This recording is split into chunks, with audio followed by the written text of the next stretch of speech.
Alam mo, Mars, ang plastic mo pagkaharap mo si Mano. Pero okay lang naman yun. Ano nga ko plastic, be? Ikaw ba yung plastic dyan? Takina. Be, makapagsabi ka sa akin ng plastic? Ikaw nga, daig mo pa yung linta. Kung saan meron kang mahuhut-hut, kung saan ka nakikinabang, doon ka, di ba? What the heck? That's true, you're a plastic. Claim it. Kung saan ka nakikinabang, doon ka kumakampi. Yun ang katotohanan, be. Huwag mo akong umpisahan sa mga arte-arte mo na ganyan. Gusto mo sinusunod ka lahat. O talaga? Ako yung leader, di ba? Kaya ako talaga yung masusunod. Ikaw lang nag-self-proclaim na leader ka. Hindi ako nag-self-proclaim. Sinabi sa akin ni Merck na ako muna yung leader Ambisyosa ngayon. ka masyado. Ano sinabi? May sinabi ba sa amin? Wala sinabi sa amin. Ikaw bumaba ka doon. Bumaba ka Ang boy, doon. ang puta. Bumaba ka doon. Ayoko. Nanahimik Bahala ka sa buhay mo. Dalian mo, Lawrence. Doon ka sa Hindi ko baba. alam paano mo natiis makatabihan dito. Tigilan niyo ako dito. Ako yung susundin Ewan niyo dahil ko. ako yung leader, ha? Mars, bakit ba pinagpipilitan mong ikaw ang leader dito sa Grace Family? Nihiwala ka pa nga isang buwan dito. Paulit-ulit tayo dito.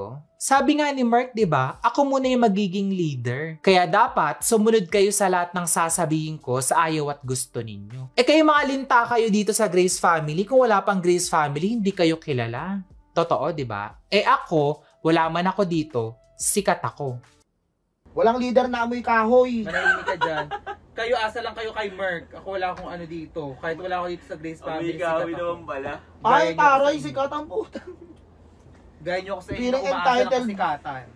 Sa Grace Oy, Family. piling wag kang piling entitled, pangit. Napapansin ko kay Tito Mars, pabaliw siya ng pabaliw. Hindi entitled Ganun yun. siya.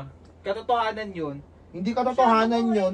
Inaano mo yung sarili mo na, my God, walang hangin na pumapasok. Pero yung hangin nasa loob.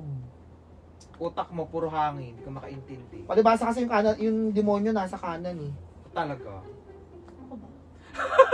Ayan, si Nicole din mo.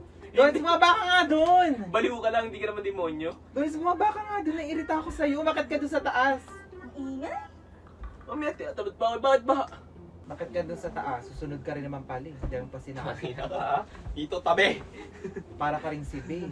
Kung ano namang pinagsasasabi. Susunod Pinapaka mo din naman naman yan. pala. Kaya araw ka din. Amoy araw ka din. Mukha kang araw. Thank you. Bungang araw. Excuse me, mukha kang Homo erectus. Manahimik ka dyan. Kung kamukha mo si Humpy Dumpy. Kung makapang-like ka sa aking Humpy Dumpy, ikaw ang kalahating tao, kalahating bulbul. Look at yourself. Look, ew, yo. Ingrown. Ay, mag-pray ka muna pala. Pray ka muna, Mars. Pre, pinagpipray-pray mo pa ako, di ka naman si Mark. Hay nako, be. Tigilan mo nga yung kaplastikan mo. Huwag ka masyado magbanal-banalan. Alam nating dalawa na hindi ka naman talaga pala dasal at di ka pala simba. Mars, hindi man ako pala simba, pero nagdadasal ko ng pansarili ko. Eh, ikaw nga mukha kang demonyo eh. Siguro kampon ka ni Lucifer. Mag-pray ka muna, dito, Mars, bago kumain. Huwag kang plastic. Nakasubo ka na, tsaka ka magpipray. Gaya mo pa. Si Mark? Kahit ikaw yung una Saan ako sumubo. magpipray? Pasubunan ka naman. Dalian mo na, oh. Sal ka na. Plastic ka. Ito, tissue sa'yo. Ano? Anong Mars ka dyan? Di ba sabi ko sa'yo, sir? Akin na nga yan. Ito si Wena makatawag sa akin ng Mars. Akala mo kung sinong close. Hindi tayo magkaibigan. Hindi ka pati ng pamilya. So dapat, ang tawag mo sa akin, sir. Grabe ka naman May makautos, ulo ko, ah. te. O bakit? Pakailan mo? Parang dito ka pa nagtsatsa, may sa baba. Ano? Tsaka lang naman to pagkain. Di ba hindi pwedeng ipasok dito? Tsaka nangingialam ka ba? Pilit mo rin makialam eh. Baka utos ka sa tao, hindi ka naman inaano nung tao. Wala kang pakialam. Ano masama? Sabi ko lang naman tsaka dapat talaga, sir. Hello? Amo ako dito, tatawagin akong Mars. Hoy, bisita ka lang. Anong Mars pinagsasabi mo? Anong karapatan mong magaganyan, Day? Parang hindi nga. Amo ako dito. Di ba nga sabi ni Merck habang wala siya, ako munang amo? Paulit-ulit mo, nakakarindi ang mga pinagsasabi mong ganyan. O talaga. Ikaw, Yaya, bis ka nga dyan. O baka na doon.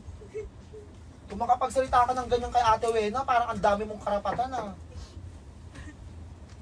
Sobra na yung ginagawa mo, te. Baliw na ata yung dalawang yan. Sa'yo, ang dami mo sinasabi. Ikaw putang inang bullfrog bullshit ka. Mukha ka namang homo sapiens. Kung makautos ka kay Ate Wen, akala mo ikaw talaga yung pinaka-amo here. Hey! Wala pang Halloween pero guruto na yung atake mo.